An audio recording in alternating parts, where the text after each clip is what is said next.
Hey guys, welcome to our second property. This is my second ever property that we set up.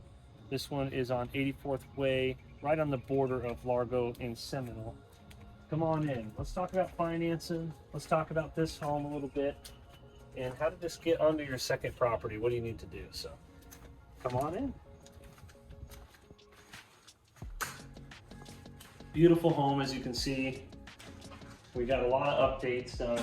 I don't know if we can find the original photos to add to that video, but if we can, we're going to put it on there and just show you what it was like before we got into this property. But what we wanted to talk about with you guys is basically, how do you finance this? How do you finance, you got your first property, maybe you're trying to get into your first property, you want to finance your second property or multiple properties. Let's kind of go over that a little bit. So you definitely can go second home. You can put 10% down. You can use the property 14 days out of the year and rent it out short-term only for the rest of that year if you'd like. Also, we can do an investment style loan if you wanted to, which a conventional investment property, we can use a rental schedule basically to offset the debt to income ratio. As long as you have money to put down, we can get into this usually without any income being used. That's called our DSCR program. We're going to talk about that a little bit in another video, because that one is a little bit more in depth. It takes a little bit more education for that. So keep going, let's follow me. Here's one of the bedrooms. How many bedrooms do we have on this one? This one's a 3-bed, 2-bathroom. Here's the guest bathroom. And it sleeps 8 people. We got the floor. Let's take a look at what the bathroom looks like. Yeah. So this bathroom is scheduled for a full remodel. But here's the thing, guys, is you don't have to necessarily remodel every single bedroom, every single bathroom when you get in here. This thing's made like 65 grand already this year to date so far. Even with that bathroom, we're not putting that bathroom as our main photo, right? We redid this bathroom a little bit, put a new door on it. This one's a little bit more aesthetically pleasing. Again, this one needs a remodel at some point as well, but it works. And if it works, why change it right now? No need to spend all that money on these changes. This is a rental property, right? Absolutely. Also, you can partner with somebody to purchase something like this. This is what I did. I partnered with my my good partner, Ryan Anstedt. He'll probably be one of our videos at some point. This is actually his property. Technically, our partnership worked in a way that made everything work together. And we can kind of talk about how partnerships, how you can structure them and work and use down payments, a combination of things to make this dream happen for you. So for instance, this one, Ryan put up the down payment and then I bought the furniture. So that's one way to do a partnership on there to lighten up the load. And then you can help spread yourself out and get more properties in the beginning if you'd like. You have a full walk-in closet here.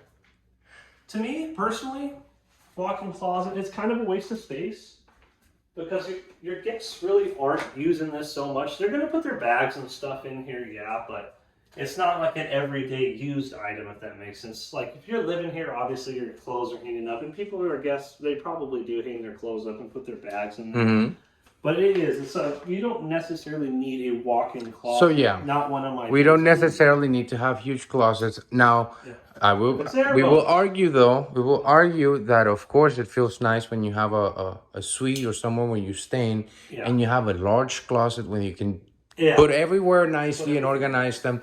So one of the first things I did when we make it to Punta Cana, right, one of those exclusive resorts, the first thing we do is we organize our closet, and there we put our clothes, and we put them up there, and we make everything look nice because that's just what we feel like doing. I live out of the luggage, right? So it's just different people, different tastes. Listen, guys, if it doesn't have a walk-in closet, it's not a deal breaker. Yeah, not a deal breaker at all. Right? So, this one just happens to have it. It's very nice.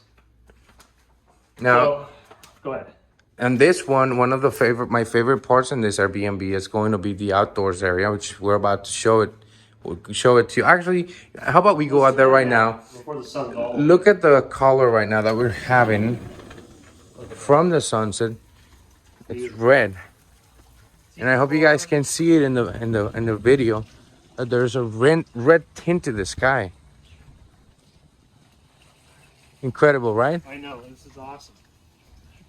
Let's see if we can. Yeah, look at that cloud. Man, that was This is a good picture. right before the Hurricane Ian, what do they call it? Yeah, Ian. Hurricane Ian, the big one. So, but check out this Airbnb. We got the hammocks out here. This is one of the. This will be to me one of the front photos of the property, right? So I will have a front photo. This is I a would. saltwater pool. Beautiful pool. This is one of the areas that I would like to showcase, and of course, Austin, we have the tiki bar right here. We're gonna have some late nights here, I'm sure, with some videography. Right, this is like actually a really nice place to make videos from. It is, yeah. Sit there and You just see that window record. there? You can serve drinks right out of it. Right, from here. Not only that, and you can see what the kids are up to when you're making a meal, if that's a concern. But let's just get you guys a nice view of what this Airbnb looks like. So this will be a nice profile photo, right? Showing the tiki bar, the pool, the furnace, the hammock, the chairs, absolutely everything. Really, really nice, guys. This is one of my favorites. You can add this stuff into a contract. You're looking at something that the backyard's set up nice. They got backyard furniture. That's what we did. We added it right in the contract, and it saved us, $5,000-$10,000 to make sure that we don't have to furnish everything out here in the back. So that's something that talk to Luis about. He can add that right into a contract. Anything's negotiable. Absolutely. Did you already tell us a little bit about equity and the so many homeowners that have been able to acquire? Over the last 5 years, 10 years, whatever, how long have you owned your home? You probably are sitting on a really good nest egg right now of equity. I don't personally do them, but we can set you up with somebody that can do home equity lines of credit. And that's going to help pull some of that equity out of the house in order to fund the next house. Does that make sense? Absolutely. So the last part of the house that we need to take a look at here will be this room. Which I want to talk to you about. So this, guys, used to be the garage. This was a garage and it got converted into a room. And again, we have 2 full beds in here, so that way we can sleep 4 people. It's usually the kids' room that we put in here. I personally stayed in this room myself when we went to do this property together. And then down there is our laundry and laundry sink. And access straight to the backyard. So this isn't a deal breaker either, guys. If you have this in your garage, the laundry in there, that's no problem. At 103rd, it's in the garage. At 507, we have it in the hallway. And you know what? We're probably going to reroute it to the garage because it takes up so much space. And this is actually a good amenity. People love having an ability to wash clothes, especially if you got right a next pool, to where you're you want staying. a washer and dryer. If you got a pool or something that especially sand and everything, you want people to wash their clothes. You do. Yes. And a lot of the homes in Tampa, by the way, I don't know if you know this, Austin, they have the laundry area outside of the house. So you do see people living out of their front doors to go to their outdoor, like a little laundry like a little shed thing. Okay. Yeah, I had a laundry shed in Alaska. All right. Well, do you have any more tips in terms of financing or how we could potentially finance one of these deals? Let's do a little recap so far we've done and get to that one. We've done pool funding, getting it together, finding friends or family. To do a partnership. STR, which is the debt service coverage ratio, which again, guys, we're going to have a link to the video that we do specifically on that because it's going to take about 15 minutes to really go in depth and explain that one. There's one other program out there. If you're self-employed like I am, and you're writing everything off, and you're not wanting to pay the tax man, whatever the reason to be, you're not making the income on there. You can do what's called a bank statement program, a bank statement loan. And we could take 12 months, actually we could do 3, 12, or 24 months of your business and personal bank statements. We can take an average of the deposits. So let's say you had $400,000 in deposits. You only showed on paper you made $60,000. We can use half of those deposits, as long as they're qualifying deposits, up to $200,000 then for your income. And actually you can go up to 80% of those deposits with a letter from your CPA. So you're not out of the game if you just filed taxes. You're like, crap. I don't have the 2 years, which has been something that's common right now. A lot of people started new businesses, new careers within the COVID pandemic, and now they didn't register their company right away. Maybe they're waiting a year to get that 2-year mark. But you do have a great income. The money is flowing in that bank account.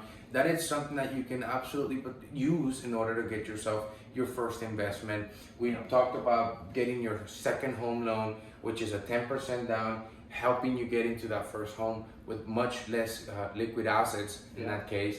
So what else do we have? We have the HELOCs as well, home equity loans, lines of credit. Homeowners that purchased a few years back, they have an equity line on that particular property that they can pull out and potentially buy an Airbnb. It's important that we don't over leverage these loans. So everything that we're doing, every decision, every step that we're taking, we've already looked at the numbers back in every direction multiple times. So is there anything else that we're leaving? Yeah, we are. We're leaving one big one behind, actually 2 big ones. But one is that we can use the nightly rentals from the rental schedule. Instead of a monthly rent, we can base the rental schedule that the appraiser does to determine how much the home could rent for. We can base it on nightly rentals if we go with a bank statement program or a DSCR loan.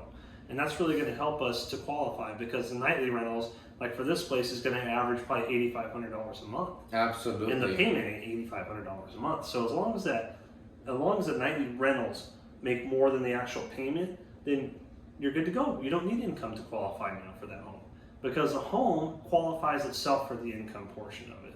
That's a big one. As this is producing a ton of write-offs that you can take advantage of with this strategy, as well as credit card points that we've been talking about with Austyn. He's been flying in and out of Florida and not paying for a single one of those flights. So run all of your expenses through the credit cards. Another big one, guys, is it snowballs. You get your first one, and you have a good year. You know, it's a 90 or 100,000, whatever. Even if it's 60,000, you're going to be able to use those deposits now to help you qualify for the next one. And guess what? When you got 2, 3, 10, that's grossing $3 million a year, you're not going to have any debt to income ratio problems or anything like that. Right. Absolutely. And that program can be used on single family residents as well when you're trying to purchase a home just to live in. So we have a ton of other programs. I know that we can dive into some other stuff. This is more set on the investment side, but hey, your first home that you're buying, that could be the Airbnb. That could be the home that you turn into an Airbnb in the future too. And we have those programs as well. Absolutely. Last but not least, I've got clients that they're looking into duplexes, duplex properties in Largo. They're a little bit more hard to come by with. Those that are turnkey ready to go into the Airbnb market. And then when we find them, sometimes it's difficult to find those same duplexes with a private pool that's accessible to those, again, to units. But we see them come in and out of the market. They sit somewhere around $700,000 in the market, in the current market that we're seeing. And it could be also a really good potential opportunity for somebody to occupy one of those homes and have one of those Airbnbs online. One side to be, exactly, rent it out nightly, just like that. And that's going to make your payment probably and more. Make some money on it, even doing that. So if you have any more questions, make sure you leave them in the comments below. If you want to reach out or connect with us and have your free consultation, we're helping clients on a daily basis with all these questions in terms of how to get invested, how to get involved with the Airbnb investment. And Austyn Shuman is the right person to talk to. His contact information is going to be below. Like and subscribe. We look forward to seeing you in the next video, and I hope you like this. Thank you, guys. Thanks for seeing my second home. Can't wait to show you the third one. All right. That's good. Awesome.